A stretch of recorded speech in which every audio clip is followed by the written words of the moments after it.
Ganz herzlich willkommen und guten Morgen. Vielen Dank auch allen, die mitgetragen haben, beigeholfen haben bei der Einleitung. Ob es also Jugendchor ist, die Violinisten oder auch Orgelspieler, Klavierspieler. Vielen herzlichen Dank auch dir, Markus. Wir hatten als Älteste gerade noch Sitzung letzten Mittwoch. Wir haben miteinander besprochen, gesagt, dass die Einleitung eigentlich nicht länger als 25 Minuten dauern sollte.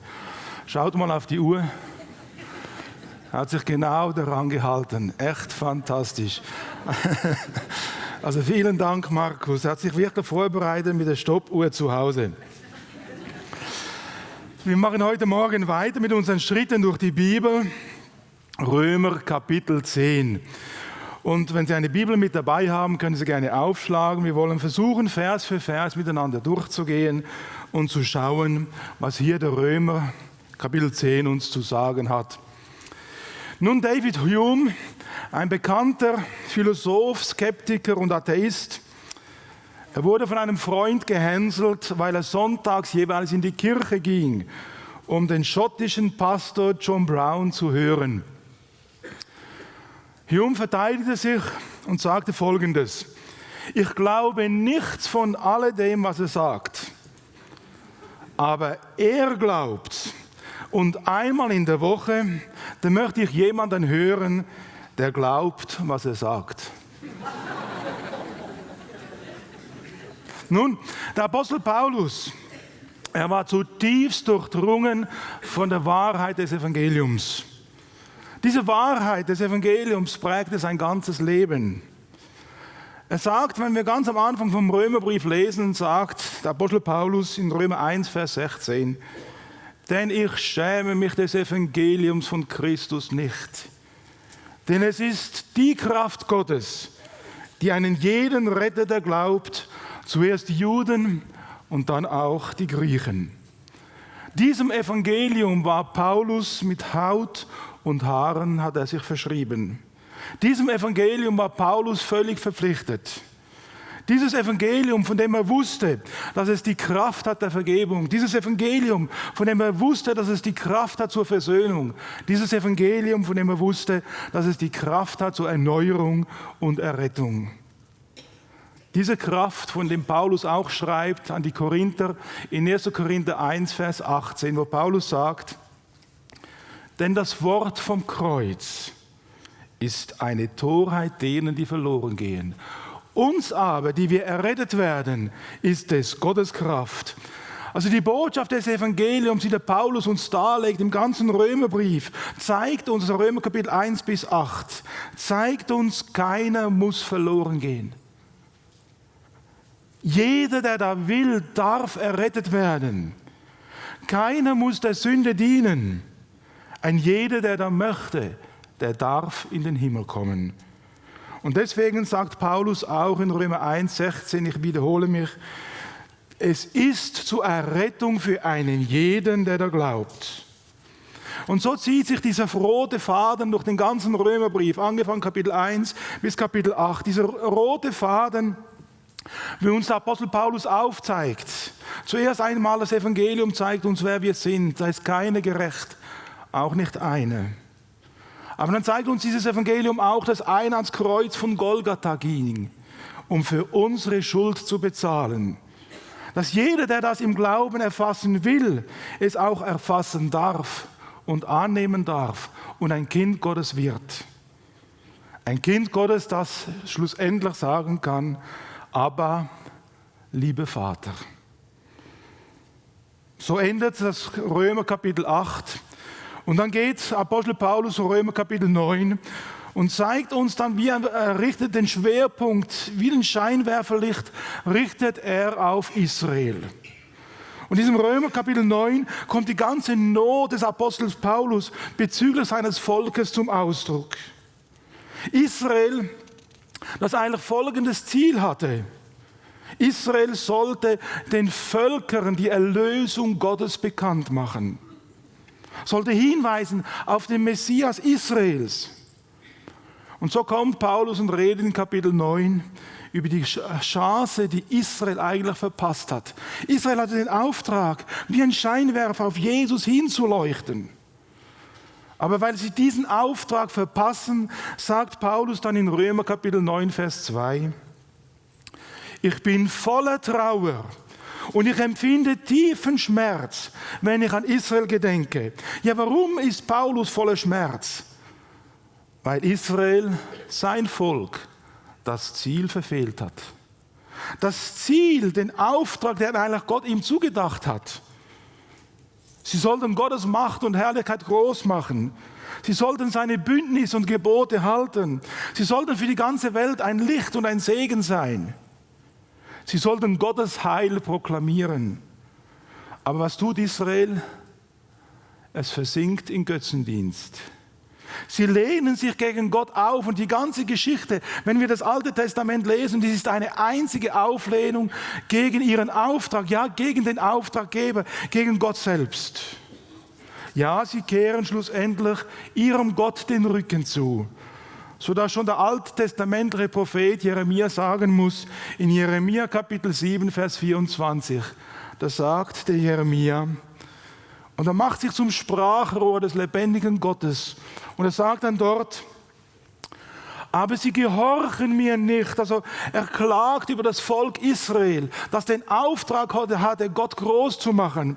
Und dann klagt dieser Jeremia und sagt, aber sie gehorchen nicht und sie neigen mir ihre Ohren nicht zu, sondern sie wandten nach den Ratschlägen, nach dem Starrsinn ihres bösen Herzens wandelten sie. Und mir wandten sie den Rücken zu und nicht das Angesicht. Israel sagt Nein zu dem Auftrag, zu dem Auftraggeber Gottes. Auch der Apostel Paulus, er muss das feststellen. Und er sagte in Römer Kapitel 2, Vers 24, und darum wird der Name Gottes um euretwillen gelästert. Welch eine Tragik. Und dann kommt nun Paulus zu Römer Kapitel 10. Und gleich am Anfang macht Paulus wieder etwas ganz neu fest. Er fixiert wieder ganz neu das Ziel, das eigentlich Israel erringen sollte, erreichen sollte. Von ganz Neuem definiert er die Aufgabe, die eigentlich Israel zusteht.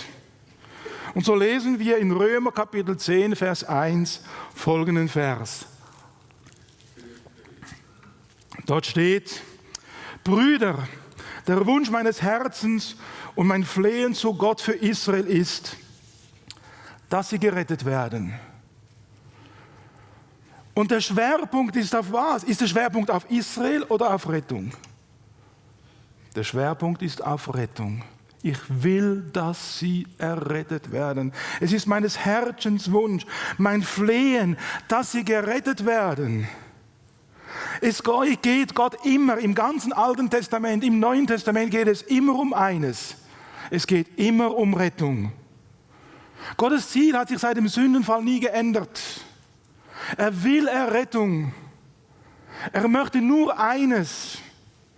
Er möchte die Erlösung von dir, von uns, von ganz Israel. Dieses Ziel Gottes leuchtet uns durch das ganze Alte Testament hindurch.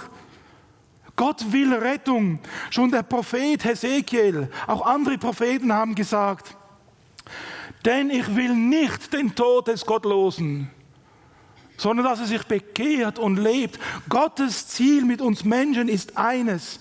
Er will Errettung. Er will dich rausholen aus der Gefangenschaft der Sünde. Und so sagt auch der Apostel Paulus in 1. Timotheus 2, Vers 4, denn Gott will, dass alle Menschen errettet werden und zur Erkenntnis der Wahrheit kommen. Dieser Auftrag hat Gott nie zur Seite geschoben. Es ist sein Wunsch, es ist sein Wille, dass du bei ihm im Himmel bist. Israel sollte eigentlich den Hinweis geben, schaut einmal, es gibt Rettung, es gibt Versöhnung, es gibt die Möglichkeit, beim Herrn im Himmel sein zu können. Sie sollten den Messias empfangen, sie sollten sein Heil offenbaren. Aber sie kamen ihrer Aufgabe nicht nach. Sie verfehlten als Volk, verfehlten sie in sie gesetzte Aufgabe. Vielleicht haben Sie auch schon einmal mit einem Gewehr geschossen. Also jeder, der im Militär war, hat sicher schon geschossen. Vielleicht im Jagdverein. Als Junge haben wir immer geschossen. Heute würde ich es nicht mehr machen. Ich meine, ich würde schon noch schießen, aber nicht mehr auf Vögel. Ja, das sind einfach so Jugendsachen, die man nicht mehr wiederholen sollte. Ja. Auf alle Fälle, man kann das beste Gewehr haben und dennoch am Ziel vorbeischießen. Auch der beste Schütze trifft nicht immer. Nun, da gibt es verschiedenste Gründe, weswegen man am Ziel vorbeischießen kann. Man schießt bewusst daneben, das haben wir oft gemacht. Ja, dem anderen einen Zweier reingedrückt auf der Scheibe und so weiter. Oder man hat das Visier, Kimme und Korn, Zielfernrohr verkehrt eingestellt. Oder man hat zum Beispiel die Distanz nicht richtig gemessen, die Windrichtung nicht einkalkuliert, der Luftdruck gehört alles dazu. Israel hatte sein Ziel verfehlt, weil sie nicht wollten. Das Ziel, das Paulus definiert in Römer 10, Vers 4, da sagt Paulus in Römer 10, Vers 4, denn das Endziel des Gesetzes ist was? Ist Christus, jedem Glaubenden zur Gerechtigkeit.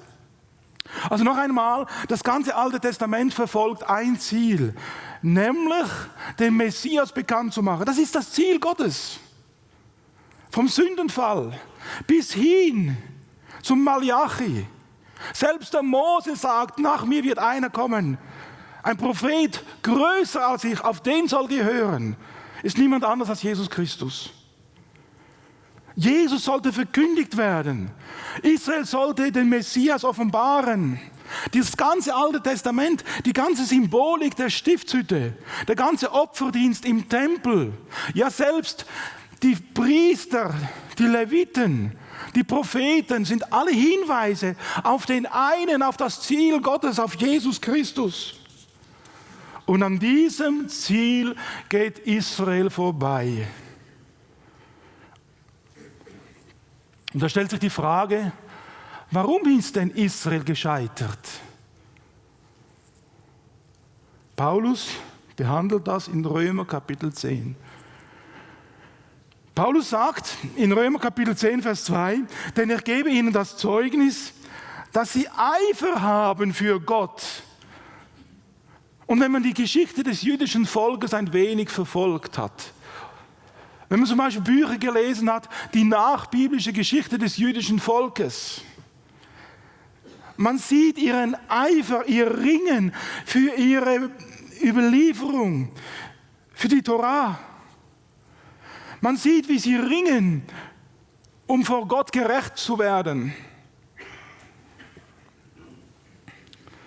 Wenn Sie mal in Köln sind, besuchen Sie bitte auch die Mikwe. Es gibt dort eine wunderbare Mikwe hinter dem Rathaus in Köln. Es ist so ein Häuschen darüber gebaut. Und nun kann man da reingehen und ungefähr 12 Meter in die Tiefe steigen. Und dort unten ist Grundwasser, das die Juden damals gebraucht haben, zum kultischen Reinheit zu erlangen, wenn sie irgendwie in die Synagoge gingen. Sie haben sich bemüht, um vor Gott gerecht zu werden. Peinlich genau haben sie ihre Regeln, Vorschriften, Gesetze einzuhalten versucht. Sie waren bereit, für ihren Glauben verfolgt zu werden.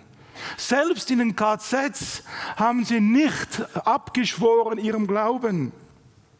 Und wenn man heute in Jerusalem ist, an die Klagemauer fährt, es ist herzergreifend, wie sie beten, wie sie ringen, wie sie suchen, wie sie aus tiefstem Herzen heraus vor Gott gerecht zu werden suchen. Aber Paulus muss ihnen sagen, Römer Kapitel 10, Vers 2 bis 3. Denn ich gebe ihnen das Zeugnis, dass sie Eifer für Gott haben, aber nicht nach der rechten Erkenntnis.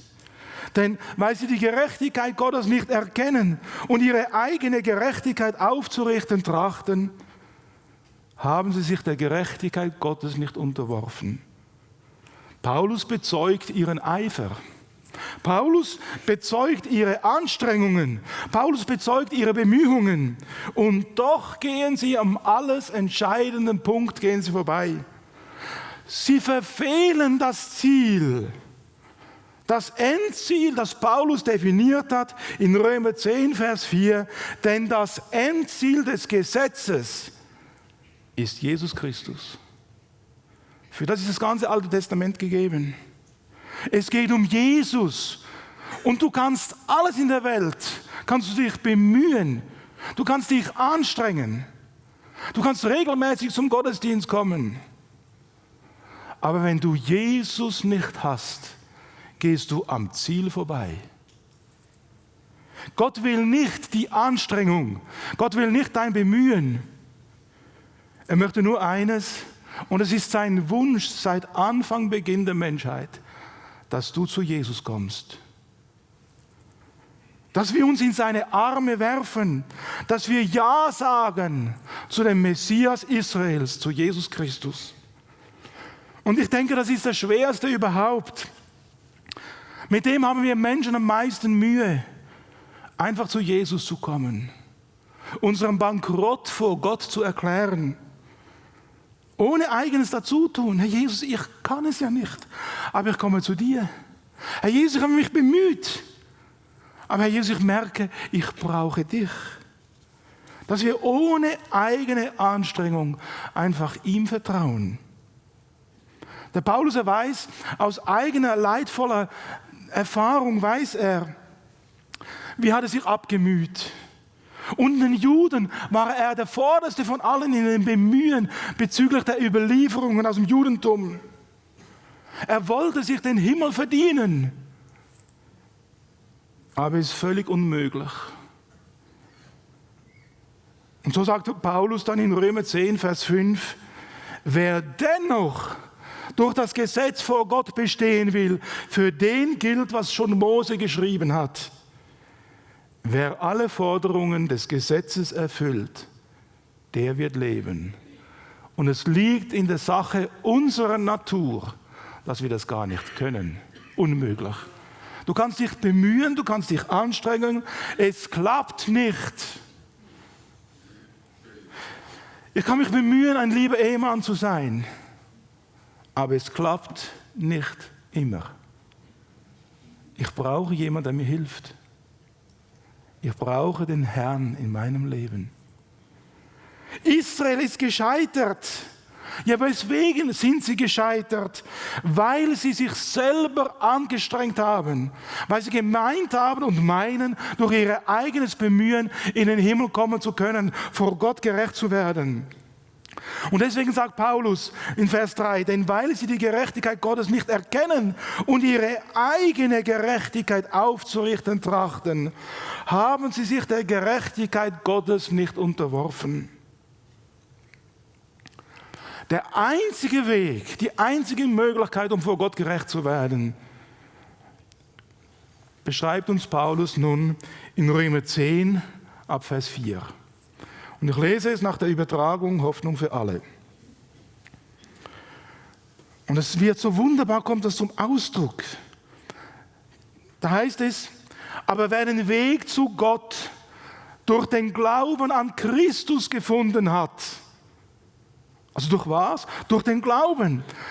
Aber wer den Weg zu Gott durch den Glauben an Christus gefunden hat, der kann sagen, du brauchst nicht länger darüber nachzudenken, wie du in den Himmel steigen willst, um Christus herabzuholen. Und er muss auch nicht mehr fragen, ja, wer will dann hinabsteigen zu den Toten, um Jesus von dort heraufzuholen? Nein, wer denn da glaubt, der weiß, Gottes Wort ist mir ganz nahe. Es ist in meinem Munde und in meinem Herzen. Das ist nämlich das Wort vom Glauben an Jesus Christus, das wir verkündigen. Keine eigene Anstrengung. Strenge dich nicht an, um vor der Hölle verschont zu werden. vertraue auf das Werk Jesus am Kreuz. Strenge dich auch nicht an, um in den Himmel zu kommen. Nein, nimm das persönlich für dich in Anspruch, was Jesus Christus am Kreuz von Golgatha getan hat. Das ist damit gemeint in Römer 10, Vers 4 bis 8. Bemühe dich nicht, strenge dich nicht an, sondern vertraue aus tiefstem Herzen auf das, was Jesus für dich getan hat.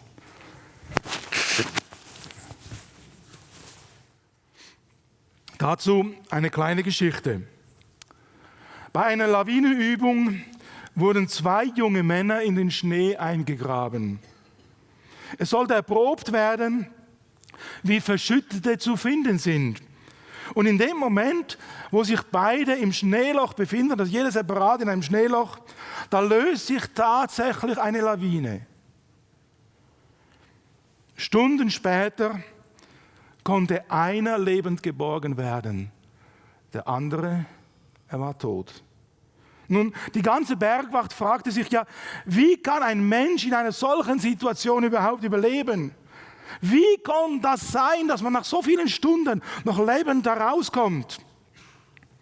Man hat festgestellt, dass der eine versucht hat, mit allen Mitteln sich selber zu retten. Der andere hat gemerkt, wenn ich mich anstrenge, wenn ich mich selber versuche zu retten, dann brauche ich alle meine Kraft und noch viel schlimmer, ich brauche allen meinen Sauerstoff.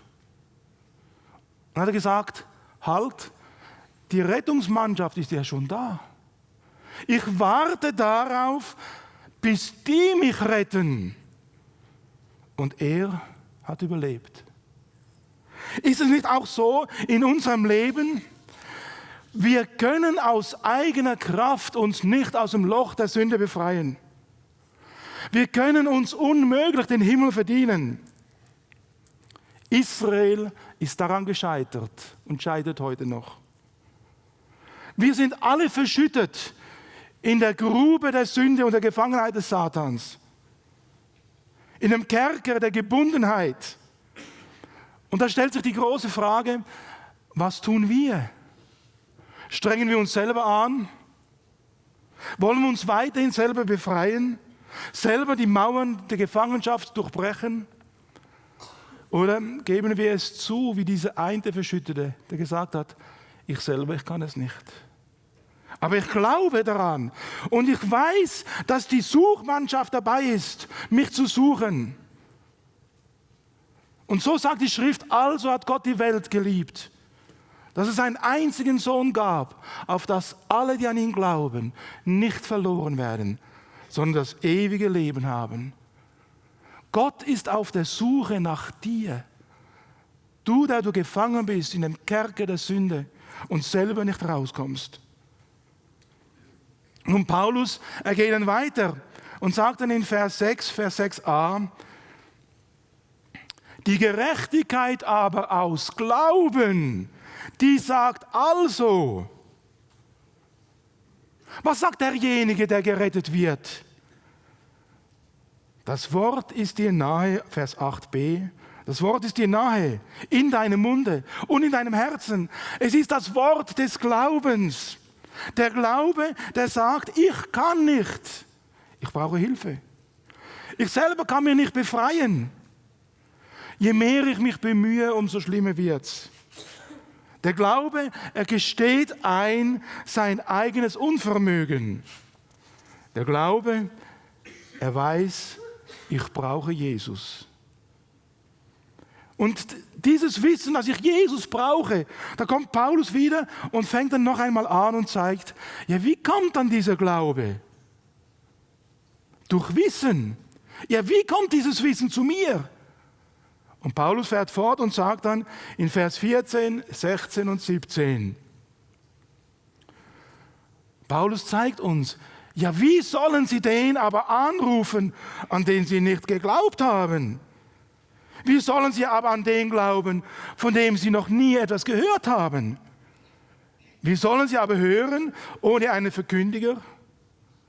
Wie sollen sie aber verkündigen, wenn sie nicht ausgesandt sind? Und dann kommt der Paulus und sagt, Er kommt wieder auf das Zentrale zu reden. Er kommt wieder auf das Ziel zu sprechen. Und er sagt dann, wie lieblich sind aber die Füße derer, die den Frieden verkündigen, die das Gute verkündigen. Und dann sagt er, also ist der Glaube aus der Verkündigung, die Verkündigung aber durch das Wort Gottes. Paulus zeigt uns den Schlüssel. Es ist die Botschaft des Evangeliums. Durch Jesus Christus kannst du errettet werden. Das Evangelium ist schlussendlich matchentscheidend. Das, was der Apostel Paulus uns dargelegt in Römer Kapitel 1 bis 8. Und jetzt stellt sich die Frage, ja, wie gehe ich dann mit diesem Evangelium um? Wenn wir die Römer Kapitel 1 bis 8 miteinander studiert haben, da stellt sich schlussendlich die Frage, ja, was mache ich denn mit dem Angebot der Errettung? Sage ich Ja zu Gottes Weg? Sage ich Ja zu dem Evangelium? Der Verschüttete in der Grube, er wusste, die Rettung kann nur von außen kommen. Und genauso ist es beim Evangelium. Das Evangelium ist Gottes Initiative zu deiner Errettung. Dieser Verschüttete wusste, nur die Suchmannschaft kann mich da rausholen. So ist auch unsere Errettung nur Gottes Initiative. Paulus, er sagt, also ist der Glaube in Römer 10, 17, also ist der Glaube aus der Verkündigung, die Verkündigung aber durch das Wort Gottes. Gott ist es, der die Initiative ergriffen hat. Und ohne Gottes Offenbarung gibt es keinen rettenden Glauben. Ohne das Werk Jesu Christi am Kreuz von Golgatha gibt es keine Sündenvergebung. Und ohne sein Auferstehen gibt es kein ewiges Heil. Gott hat es getan. Und zwar für dich und für mich. Für einen jeden, der da will. Für einen jeden, der es im Glauben erfassen möchte. Und deswegen, deine und meine Entscheidung ist gefragt. Die Frage stellt sich, ja, wie gehe ich denn mit Gottes Initiative um? Was tue ich mit dem, was Gott mir gesagt hat? Was mache ich mit diesem Evangelium, das mir verkündigt wurde? Gott lässt uns die freie Wahl. Die Liebe setzt immer voraus, dass ich mich freiwillig entscheiden kann. Ich kann meine Frau, konnte sie damals und kann heute noch nicht sie zwingen, mich zu lieben. Als ich sie das erste Mal gefragt habe, sie hat freiwillig Ja gesagt. Ja, versucht mal unter Zwang, da entsteht nur Hass. Und genauso macht es Gott mit dir und mir. Er stellt vor dich die Frage, was tust du mit meinem Evangelium? Und er setzt die freie Entscheidung voraus. Du darfst Ja sagen, aber du kannst auch Nein sagen. Aber unser Ja zu ihm oder unser Nein zu ihm entscheidet über unsere Ewigkeit. Es geht darum, ob ich ewig lebe oder ewig verloren bin. Du selbst bestimmst, wo du deine Ewigkeit verbringst. Und deswegen stellt sich die große Frage, willst du errettet werden? Willst du errettet werden? Willst du ewig leben? Dann sage Ja zum Evangelium in Jesus Christus. Dann sage Ja zu dem, was Jesus für dich getan hat am Kreuz von Golgatha. Und genau auf das kommt nun Paulus zu sprechen. Und er sagt dann in Römer 10, Vers 9, wenn du aber mit deinem Munde Jesus als den Herrn bekennst und in deinem Herzen glaubst, dass Gott ihn aus den Toten auferweckt hat, so wirst du gerettet. Denn mit dem Herzen glaubt man, um gerecht zu werden, und mit dem Munde bekennt man, um gerettet zu werden. Denn die Schrift spricht, jeder, der an ihn glaubt, wird nicht zuschanden werden. Ich kann mich noch gut erinnern, wie ein junger Mann nach der Seelsorge rausging. Er hatte sein Leben dem Herrn Jesus anvertraut. Er ging raus und hat allen seinen Freunden gesagt, ich habe mein Leben dem Herrn Jesus gegeben. Die Bibel sagt hier, wenn du mit deinem Munde Jesus als den Herrn bekennst und in deinem Herzen glaubst, dass Gott ihn aus den Toten auferweckt hat, so bist du gerettet. Was für eine Freude, wenn Menschen ihr Leben Jesus anvertrauen. Wenn man sagen kann, mein Leben gehört von jetzt an Jesus. Ich habe Vergebung für meine Schuld empfangen.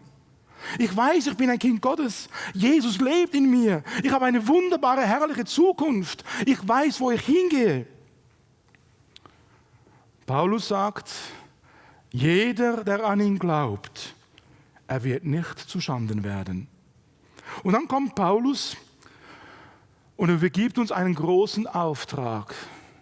Es ist der genau gleiche Auftrag, den schon Israel hatte.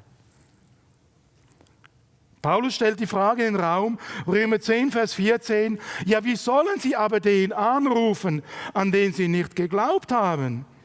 Wie sollen sie aber an den glauben, von dem sie nichts gehört haben? Wie sollen sie aber hören, ohne einen Verkündiger?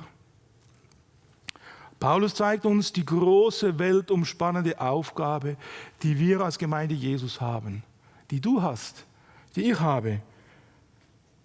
Wir haben eine große Aufgabe, dieses Heil, dieses Evangelium den Menschen weiterzusagen. Wir haben eine Mission zu erfüllen, die sich niemand, der sich Christ nennt, entziehen kann. Das bedeutet nicht, dass jeder auf der Kanzel stehen muss. Wenn ich nicht gerufen worden wäre, hier zu stehen, ich werde nicht hier stehen. Ich würde immer noch drüben im Seniorenzentrum kochen. Ja, ihr lacht, ist so. Wie viele wollen auf der Kanzel stehen und sind nicht bereit zu dienen? Wir haben eine Mission zu erfüllen. Es ist die Mission, von der Herr Jesus gesagt hat, geht hin in alle Welt und predigt das Evangelium aller Kreatur. Gott selbst, er verließ den Himmel. Er wurde uns Menschen gleich, ließ sich an meine und an deine Stelle ans Kreuz nageln, nahm die Schuld, die Sünde auf sich, um uns mit seinem Vater zu versöhnen. Diese Botschaft wurde uns anvertraut und nicht den Engeln. Diese Botschaft sollen wir in die Welt hinaustragen. Und die Frage stellt sich, was tust du, was tun wir, damit dieses Evangelium läuft? Auch nicht jeder kann Missionar sein, aber jeder von ihnen hat einen Geldbeutel. Jeder von ihnen kann beten. Wir brauchen dringend Sonntagsschulhelfer. Moody, wisst ihr, was er gemacht hat als erstes? Er war der größte Sonntagsschullehrer, den man sich vorstellen kann. Und erst dann wurde er Prediger. Wir haben eine Botschaft, wir haben eine Mission zu erfüllen. Und nun kommt Paulus und sagt noch einmal etwas. Er zeigt uns noch einmal Israel. Und er zeigt uns noch einmal die Warnung. Israel hatte einen Auftrag, aber Israel ist diesem Auftrag nicht nachgekommen. Und deswegen sagt dann der Apostel Paulus in Römer 10, ab Vers 19, aber ich frage, hat es Israel etwa nicht erkannt? Ja, schon Mose sagt, ich will euch zur Eifersucht reizen durch das, was kein Volk ist. Durch ein unverständiges Volk will ich euch erzürnen. Und Jesaja, er wagt sogar zu sagen, ich bin von denen gefunden worden, die mich nicht suchten. Ich bin denen offenbar worden, die nicht nach mir fragten. Und in Bezug auf Israel aber spricht er, den ganzen Tag habe ich meine Hände ausgestreckt nach einem ungehorsamen und widerspenstigen Volk. Also noch einmal zieht Paulus Resümee. Noch einmal schaut er zurück, nachdem er das ganze Evangelium dargelegt hat. Und schaut noch einmal zurück und sagt, schaut einmal, Israel hatte eigentlich diese Aufgabe. Aber Israel ist dieser Aufgabe nicht nachgekommen. Und entsprechend hat Israel sein eigenes Ziel verfehlt. Sie versanken in Götzendienst, in Auflehnung gegen Gott, in Abkehr vom lebendigen Glauben. Und da möchte ich auch abschließend fragen, stehen wir nicht auch alle in der genau gleichen Gefahr? Paulus musste sagen über Israel, denn der Name Gottes wird um euretwillen gelästert. Stehen wir nicht auch in Gefahr, als Gemeinde Jesu unseren Auftrag zu verlieren? Wir drehen uns um alles, aber nicht um das Evangelium. Wir drehen uns um alles, aber so wenig um Christus. Paulus, er konnte sagen, denn ich schäme mich des Evangeliums von Jesus Christus nicht. Denn es ist Gottes Kraft zum Heil jedem Glaubenden, sowohl dem Juden zuerst, als auch dem Griechen. William Booth, der Gründer der Heilsarmee, er soll Folgendes gesagt haben. Es gibt Menschen, deren Leidenschaft ist die Kunst. Es gibt Menschen, deren Leidenschaft ist der Ruhm. Es gibt Menschen, deren Leidenschaft ist das Gold. Meine Leidenschaft ist, Seelen für das Lamm zu retten. Welche Leidenschaft treibt uns an? Lass uns stille werden und beten. Herr Jesus, du sprichst immer wieder neu zu mir. Du fragst mich, Samuel, wo stehst du? Oh Herr Jesus, vergib, reinige immer wieder ganz neu, wo ich meine Berufung, wo ich mein Ziel aus den Augen verloren habe, das ich habe, seit ich dein Kind bin, nämlich deine Ehre groß zu machen, deinen Namen zu verherrlichen, den Menschen zu sagen, dass eine Hoffnung ist in Jesus Christus. Herr Jesus, diese Aufgabe möchte ich nachkommen. Hilf und gib Gnade in aller Schwachheit. Und vergib auch, wo ich mich um mich selbst gedreht habe und nicht um dich. Und Herr Jesus, gib Gnade, um es besser zu machen. Wir preisen dich und wir rühmen deinen wunderbaren Namen. Und Herr Jesus, komme bald, denn wir lieben, ja, wir erwarten dein Erscheinen. Amen.